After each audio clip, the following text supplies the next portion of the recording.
देखिए, आप रोज सुबह उठते हो, ब्रश उठाते हो, पेस्ट लगाते हो और जोर जोर से रगड़ना शुरू कर देते हो। आपको लगता है कि आप दांत साफ कर रहे हो। नहीं, आप अपने दांतों की कब्र खोद रहे हो। हैरान मत होइए, आज मैं आपको वो बताने वाला हूं जो कोई नहीं बताता। आप जितना ब्रश करोगे दांत उतने कमजोर होंगे। ये कोई अंग्रेजी दवा का नुस्खा नहीं है, ये आयुर्वेद है। ये प्रकृति का नियम है, जितना रगड़ोगे उतना मिटाओगे। सोचो, तुम्हारे दांत पत्थर नहीं हैं, वे जीवित हैं, हड्डी की तरह। ऊपर एक पतली सी सुरक्षा परत है, इनेमल। ये परत साबुन की तरह घिसती है हर बार जब तुम जोर से रगड़ते हो। ये परत पतली होती है, एक दिन ये परत खत्म, फिर सीधे नस पर चोट। देखा है ना, कुछ लोगों के दांत की जड़ निकल आती है, मसूड़े सिकुड़ जाते हैं, ठंडा गर्म लगता है। ये सब बुढ़ापे की निशानी नहीं है, ये आपके साफ सफाई के नाम पर किए गए अत्याचार का नतीजा है। आपने मसूड़ों को इतना पीटा कि वो घबराकर पीछे हट गए। आयुर्वेद कहता है मुंह साफ करना जरूरी है, लेकिन सफाई और घिसाई में फर्क होता है। क्या तुम फर्श धोते हो वैसे ही जैसे तुम आईना पोंछते हो? नहीं ना। दांत भी नाजुक हैं, खासकर सुबह सुबह मुंह में पीएच बैलेंस गड़बड़ होता है। तुरंत केमिकल वाला पेस्ट लगाकर रगड़ना, आग पर तेल डालना है। अब एक और बात, शॉकिंग बात, केमिकल वाला टूथपेस्ट, उसमें झाग बनाने वाले ये केमिकल होते हैं SLS। ये केमिकल सिर्फ झाग बनाते हैं, दांत साफ नहीं करते। झाग देखकर तुम्हें लगता है वाह अच्छे से साफ हुआ, जबकि असल में वो केमिकल तुम्हारे मुंह के अच्छे बैक्टीरिया मार रहा है। मुंह सूख रहा है, लार कम बन रही है। और सुनो, लार अमृत है।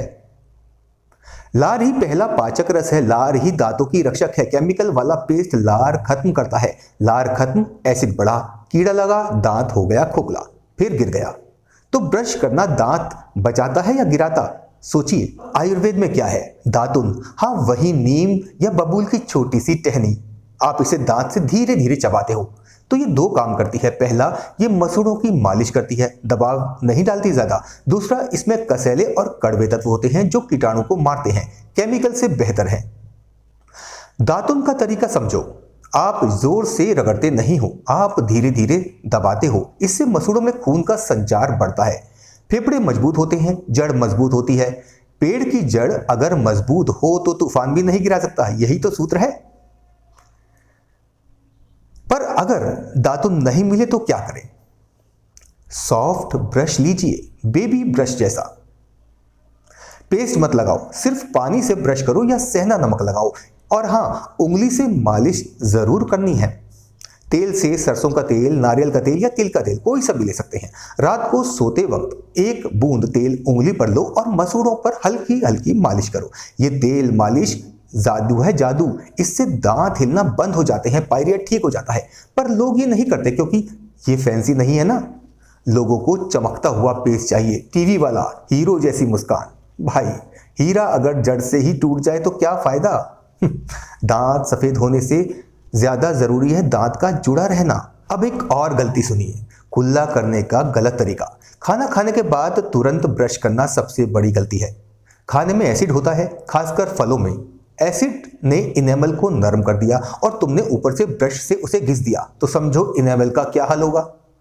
खाने के बाद बस पानी से कुल्ला करो, 1 घंटा बाद ब्रश करो। और याद रखो, रात को सोने से पहले ब्रश जरूरी है, लेकिन सुबह उठकर सबसे पहले ब्रश मत करो। सुबह उठो, 1 गिलास गुनगुना पानी पियो, फिर तांबे के बर्तन का पानी पियो और फिर नाश्ता भी कर सकते हो। नाश्ते के बाद ब्रश करो या दातुन करो। सुबह मुंह की लार में एंजाइम होते हैं, उन्हें मत मारो। मार्केट में हर दिन नया प्रोडक्ट आता है। Electric brush, whitening strips, charcoal powder, ये सब चीजें घिसाई बढ़ाती हैं, सफेदी नहीं। पर अंदर से खोखला जरूर करती हैं दांत को। ये ऐसा है जैसे सेब को छीलकर चमका दो, फिर वो सेब जल्दी नहीं सड़ेगा। दांतों की सुरक्षा परत हटाओगे तो वो जल्दी खराब होंगे। असली सफाई वो है जो बिना नुकसान के आयुर्वेद में हो। आयुर्वेद में त्रिफला चूर्ण है, रात को त्रिफला पानी में भिगो दो, सुबह छानकर उस पानी से कुल्ला करो। ये मसूड़ों की सूजन में लाभ पहुंचाता है, पायरिया में लाभ करता है और दांत भी मजबूत होते हैं। कोई केमिकल नहीं, कोई साइड इफेक्ट नहीं होता। तो आज से क्या बदलोगे? पहला, जोर से ब्रश करना बंद करोगे, हल्के हाथ से गोल गोल घुमाओगे। दूसरा, केमिकल वाला पेस्ट बिल्कुल बंद, सेंधा नमक, हल्दी या सिर्फ पानी। तीसरा, उंगली से तेल मालिश रोज रात को। चौथा, दातुन को अपनाओगे हफ्ते में 2 दिन।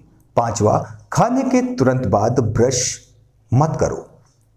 दांत गिरने का मतलब सिर्फ बुढ़ापा नहीं है दोस्तों, दांत गिरने का मतलब है हड्डी का कमजोर होना। हड्डी कमजोर होने का मतलब है कैल्शियम की कमी या फिर पाचन की गड़बड़ी। आयुर्वेद कहता है दांत और हड्डियां एक ही धातु से बनते हैं, अस्थि धातु। अगर पाचन अच्छा नहीं है तो अस्थि धातु कमजोर होगी और फिर दांत नेचुरली कमजोर होंगे। तो सिर्फ बाहर से मालिश ही नहीं, अंदर से भी ताकत चाहिए। दूध, दही, पनीर ये सब अच्छे हैं, लेकिन सबसे अच्छा है तिल, काले तिल। तिल का तेल लीजिए, रोज सुबह 1 चम्मच काले तिल चबाओ, दूध के साथ लो। ये सीधे हड्डी और दांत को ताकत देता है। ये हमारे बुजुर्गों का नुस्खा है, भूल गए हम। मैंने 20 साल में देखा है, जिन लोगों ने ब्रश की ताकत कम की उनके दांत बचे, जिन लोगों ने केमिकल छोड़े उनके मसूड़े ठीक हुए। ये कोई चमत्कार नहीं है, ये विज्ञान है, प्रकृति का विज्ञान। आप प्रकृति के खिलाफ जाओगे, प्रकृति हारेगी नहीं, आप हारोगे। तो आज से वादा करो, दांतों से प्यार करो, उन पर अत्याचार नहीं। जो चमकता है जरूरी नहीं वो सोना हो, अगर जो मटमैला है वही हीरा है। अक्सर ऐसा होता है। अपने दांतों को प्राकृतिक रहने दो, उन्हें सांस लेने दो। देखिए, ये बातें बहुतों को अजीब लगेंगी क्योंकि मार्केटिंग ने हमें उल्टा सिखाया है, लेकिन जिसे अपनी सेहत की फिक्र है वो जरूर सुनेगा। अगर ये बात सही लगी हो तो वीडियो को लाइक जरूर कीजिएगा। इससे जुड़ा और गहरा सच मैं अपने व्हाट्सएप चैनल पर बताता हूँ, लिंक डिस्क्रिप्शन में है, अभी ज्वाइन कीजिएगा। ये सब मुफ्त है। ऐसी बातें लोगों तक जरूर पहुंचनी चाहिए। वीडियो शेयर जरूर कीजिएगा, किसी का दांत बच सकता है। अगर आपको कुछ पूछना हो डिस्क्रिप्शन में नंबर है, कॉल कर सकते हैं। धन्यवाद। अपना ख्याल रखिए, प्रकृति के करीब रहिए।